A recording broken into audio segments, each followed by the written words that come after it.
Alright, YouTube, I thought it was about time to explain my specific political beliefs as they relate to libertarianism, differing, of course, with some purists within the libertarian movement, agreeing with the left on a few things, with the right on a few things, with libertarians on many things, with some other various groups on others. You see, I don't see any of the existing political categories, whether you're representing it by a party or not, as really encompassing the full scope of my beliefs. It's sort of why, even though I use the title pagan to denote my spiritual beliefs, not religious beliefs, because I don't belong to any religion, the title almost, it kind of falls short in some respects because my beliefs go outside of what even the average person using that title would understand to be paganism.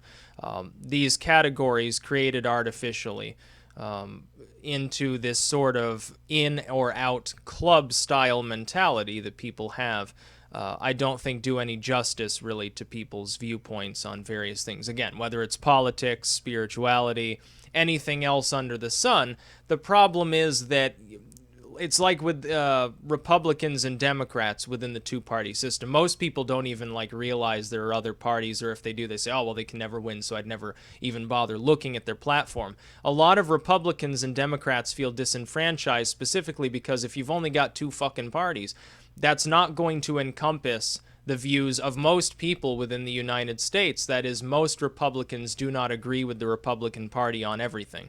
Most Democrats do not agree with the Democratic Party on everything. They sort of choose one side or the other because they feel more at home. The issues they find significant, they find more in common with one of those two. Where there's not any significant overlap with someone like myself, we would look to other parties, whether it's Green, Libertarian, the Constitutionalist movement, whatever it happens to be.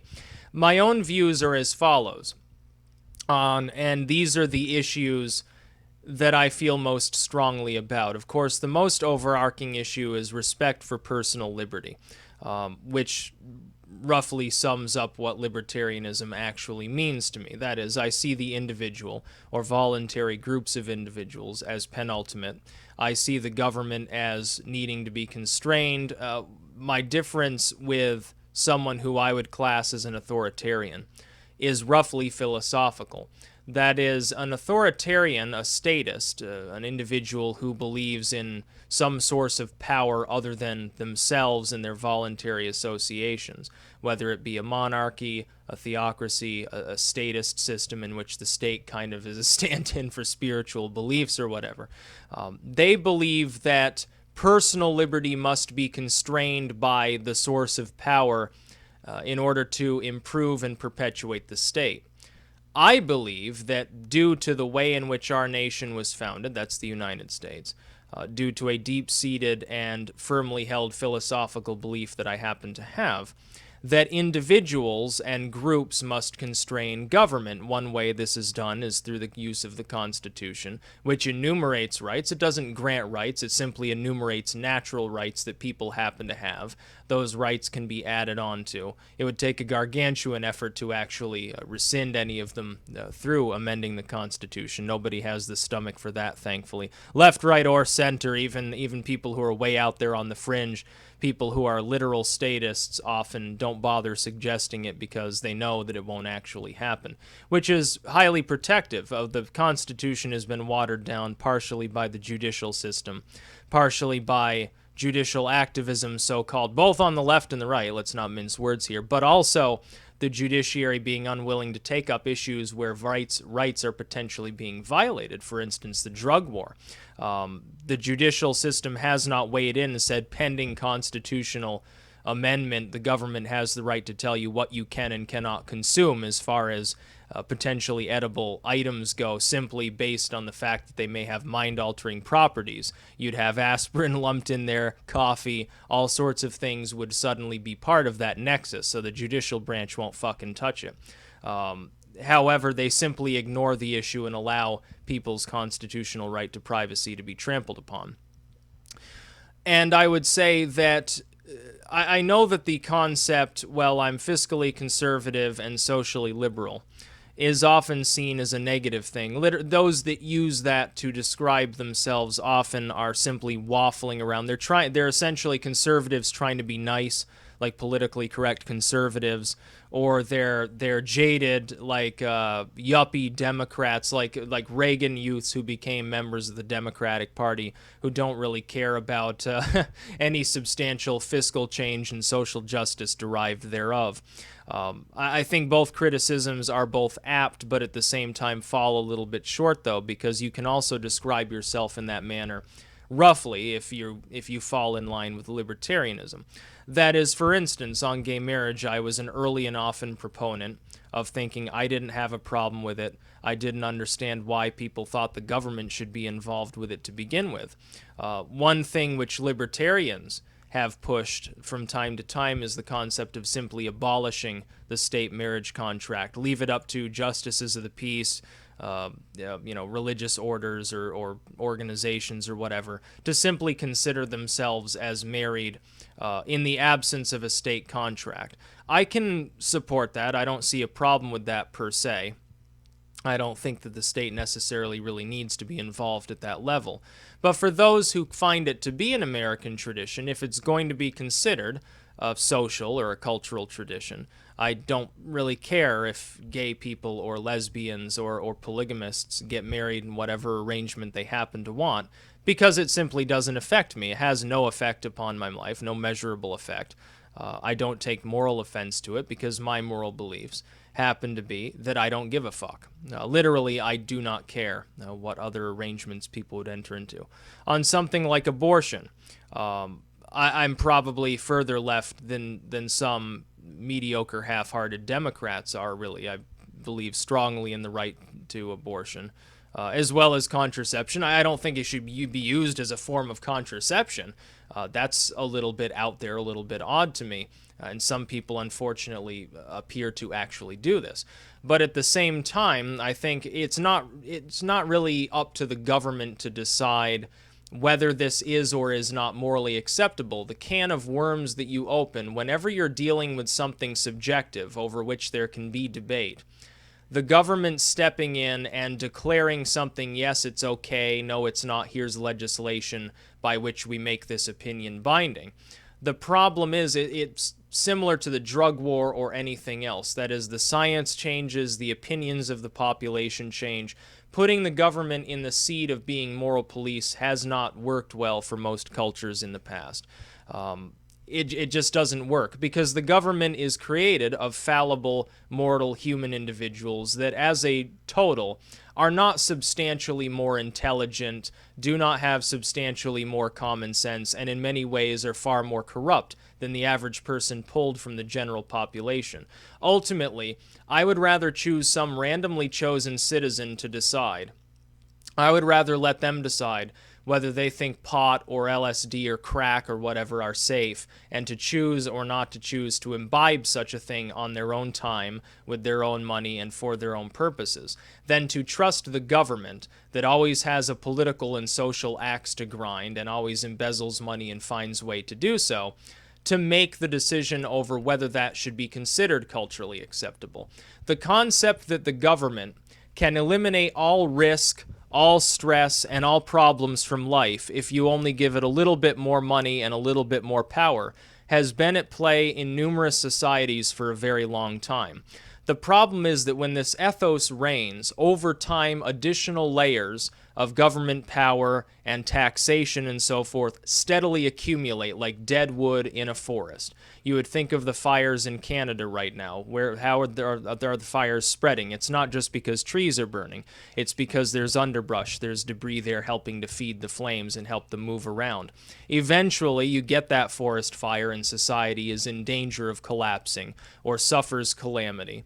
Or you have a major overhaul, a major paradigm shift, which leads to social alienation. It is far better to constrain government to a few simple and necessary roles and keep a good eye on it, put it on a leash, tie it to a tree, and make sure that it's well cared for and well watched after so that it doesn't go crazy.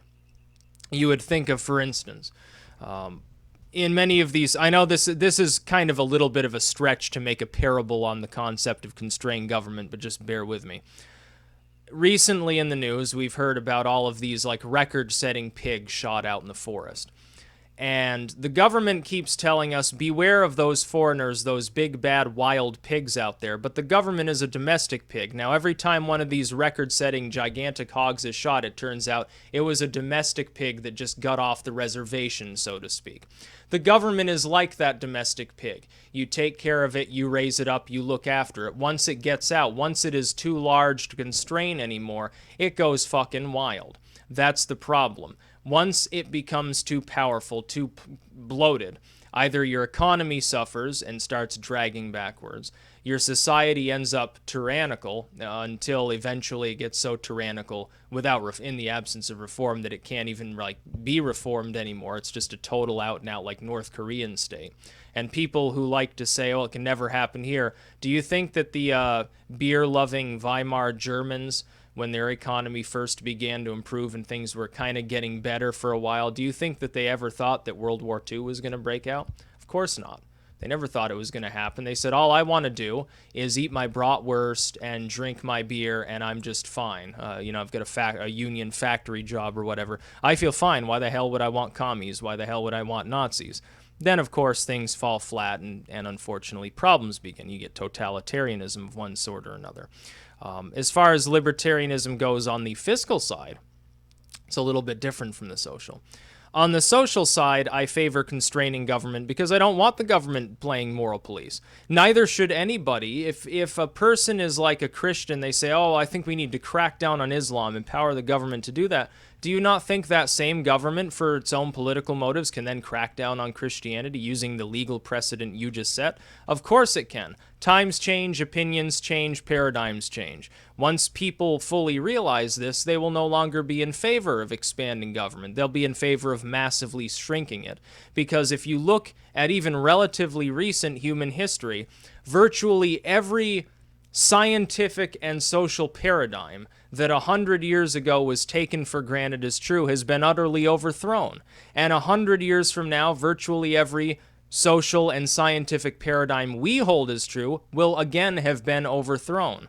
Our time period that we're currently in will look a lot like the Victorian era to, 4 or 5 generations from now. They'll look back at us and say, how the hell did they survive with this primitive technology, this primitive mindset, this primitive viewpoint? That's how they're going to look back at us as. It doesn't matter whether society moves to the right or to the left, whether it embraces old tradition, whether it forges ahead into some utopian progressive future. It hardly matters. It doesn't matter at all. It doesn't matter what its ethnicity ends up being. It doesn't matter what its racial categorizations are. It doesn't matter who's in power. Things will change over time. It's unavoidable. It's part of social evolution, which works the same as biological evolution. So you need a constant in place to constrain the government, which at various times will be misused by virtually any group that finds itself in any position of dominance whatsoever. And in these days and ages, even a very small minority group can find itself empowered as well, using the government as an advocate. The unfortunate part is the government never actually cares about that group. It's simply using their plight. They feel abused or discriminated against. It simply uses that to gain more power. On the fiscal side, of course, you must restrain the government's fiscal assets as well. There's no reason why the federal government needs to control so much of the land area of this country. It's just not necessary. The states can fritter around if they want to. There's no reason for the federal government to do so. Maintaining the federal park system, yeah, that's great. Urbanites get to go and see some nature. They get to go see the buffalo or Old Faithful or something. That's wonderful. I have no problem with that. But at the same time, a lot of that land is being used for military applications or whatever. It's not, you can't just wander into it as a private citizen who's supposed to have freedom to roam and go wherever the fuck you want. You can't just walk into many of these federal lands and set up a pup tent and sleep under the stars. You have to pay to use a campsite. I think that that's fucking retarded. As far as spending on foreign wars go, I would say we as a society, not just the government, we as a society really need to rein ourselves in when it comes to the bloodlust. We've been at war most of the years out of our history. In most cases, it wasn't actually necessary to be at war at those times. Do you trust the idiots up in DC to actually wage a war nowadays. There may have been a time in the past where the generals were allowed to do what they needed to do to actually win a battle. Now is not that time. We need to severely constrain spending on all of these foreign bases and all of these assets we constantly deploy around the world. It's nice to be able to defend our allies. Would the absence of U.S. troops in Europe lead to the Russians invading Europe? The short answer is probably not, considering that we have a military pact with these countries and nuclear weapons. Typically speaking, if you develop a nuclear program, and again, that will eventually probably doom the human race, but it's there, let's face it. If you have an array of thousands of nuclear weapons to defeat anyone who might try to abuse you or your allies, you would think that you would no longer need to take massive numbers of troops and station them all around the world. I'd think it wouldn't be necessary. You've got a deterrent already. Are the Russians randomly going to start bombing Paris simply because we withdraw some of our troops from Europe? I'm not even talking about a full drawdown. And that's the other point.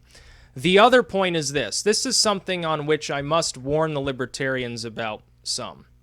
And I know not all of them will agree with me. The grand chessboard. To say things have changed is normally used in the context of a pro-statist argument post 9/11 to say, oh, the police state's necessary, the surveillance apparatus is necessary, the government should be able to abuse you however it wants to. I disagree with that. I don't think anything changed on 9/11. I think the government got caught with its pants down and ultimately should have been responsible for what happened. It could have used the intelligence we already had at the time to prevent 9/11. That's what I think. I think that when the 28 pages are released, that's what you'll find. It was the government's fault. It was Bush's fault, Cheney's fault, and all of these other idiots' fault. It was the FBI's fault, the CIA's fault. It had nothing to do with a lax surveillance apparatus so much as its application and how stupid these people were that were in charge at the time. The grand chessboard does, however, change a few things. First and foremost, the United States cannot simply transition into a utopian libertarian society in which we don't field a military, there's no taxation at all, and we're basically just a bunch of ANCAPs. It wouldn't work. Because while our motives may be decent in trying to establish such a nation, do you honestly think that these other nations, if they have any bone to pick with the United States at all, wouldn't immediately begin abusing us? The answer is yes. We at least have to maintain a naval and air presence as well as a nuclear deterrent. That's expensive. It's unfortunate, but it's unfortunately also very true that we have to do that. If only for our own defense. Even if we drew back, we got rid of all foreign bases, we just had embassies, and a few troops at each embassy. We got rid of all the foreign station troops. We didn't send our ships out particularly often to go patrol any foreign waters. They stayed in dock or whatever, and we scaled down our naval and air assets. We'd still be just fine. It'd be cheaper, much cheaper. But if we were to decimate them entirely, if we were to say, well, you know, the government doesn't really need to do anything other than the Coast Guard's fine, maybe have one aircraft carrier, maybe keep a dozen nukes on display in a museum somewhere. We can, truck them over. It'll take a week, but we can hook them up and fire them if we need to. That just doesn't work. That's utopian nonsense in the same vein of the utopian nonsense of Marxism.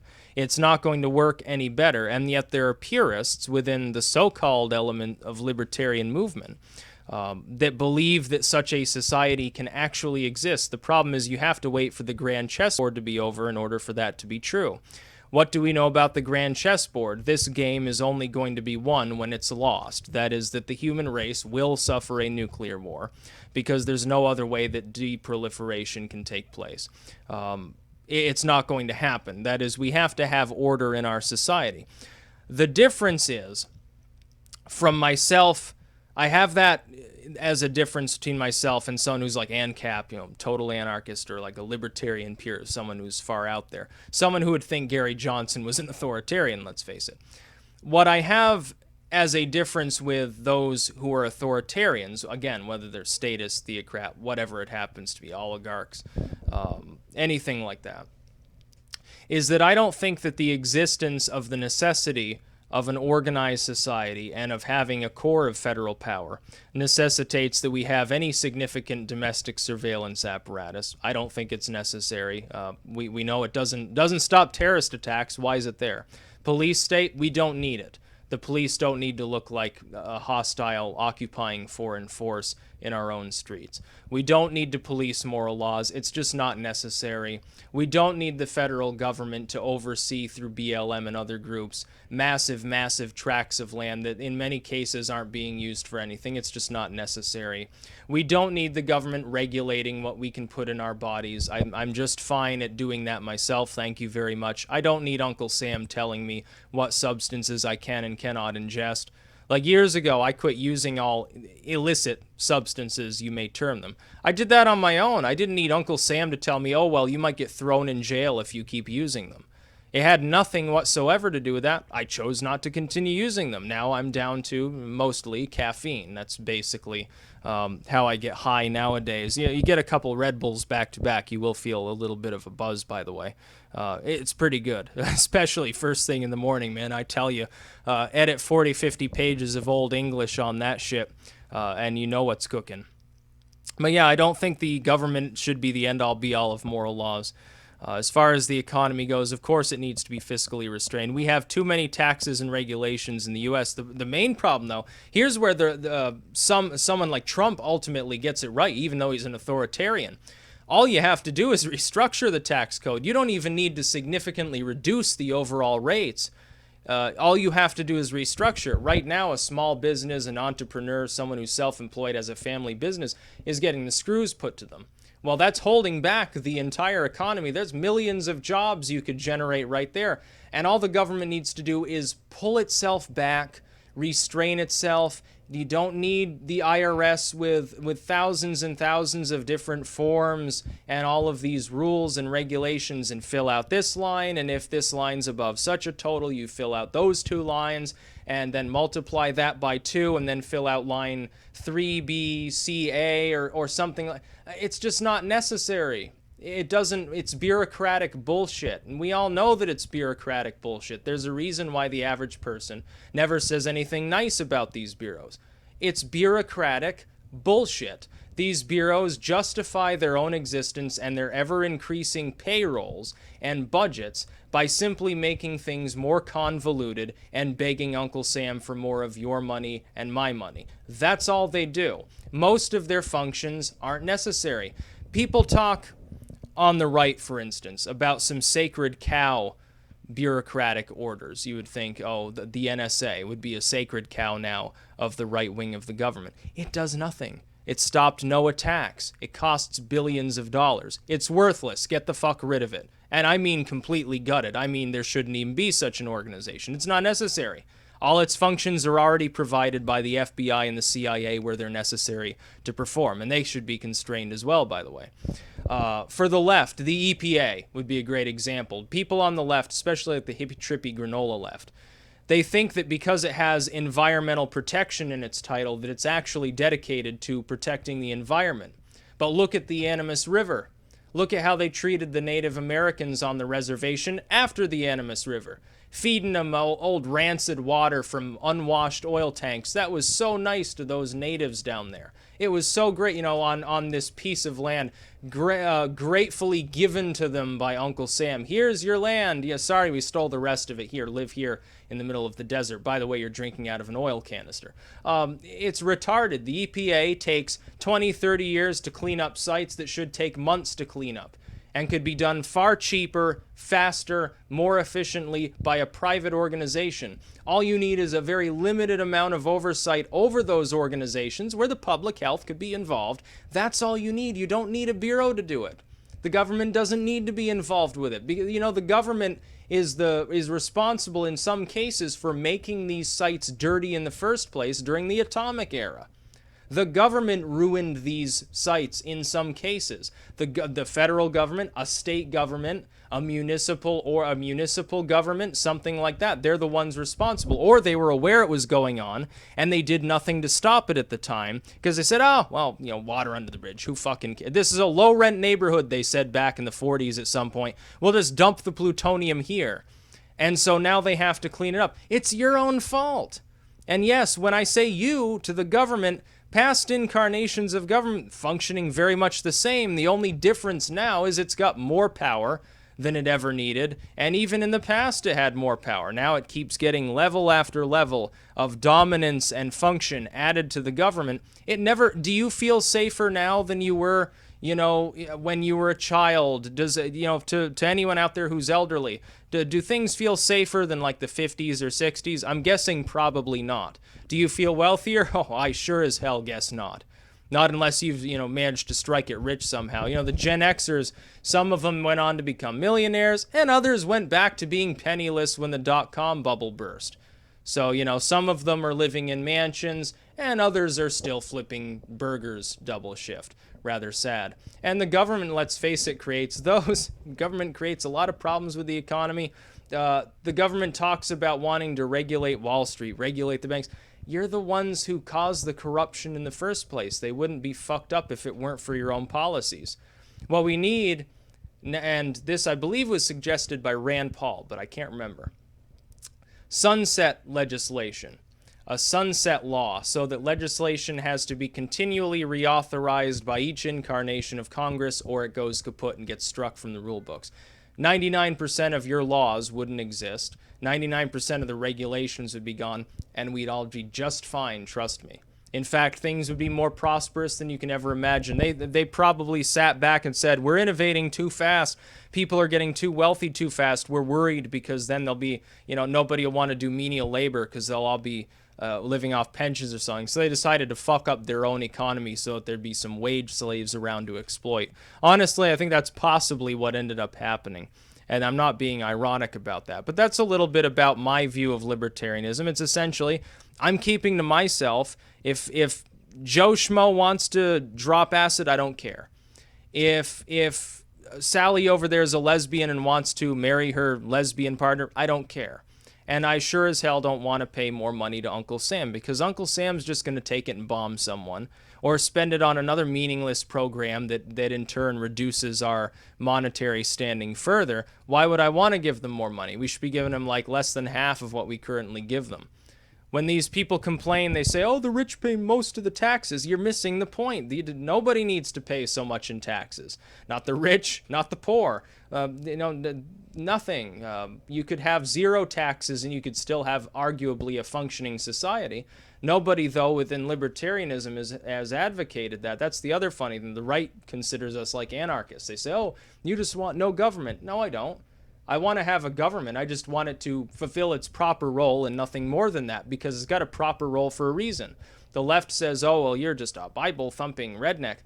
I'm a pagan. I'm not into religiosity. I don't care if you're gay, and I don't care if you capture rainwater for your front yard, organic carrot farm. It doesn't affect me. I don't care what you do.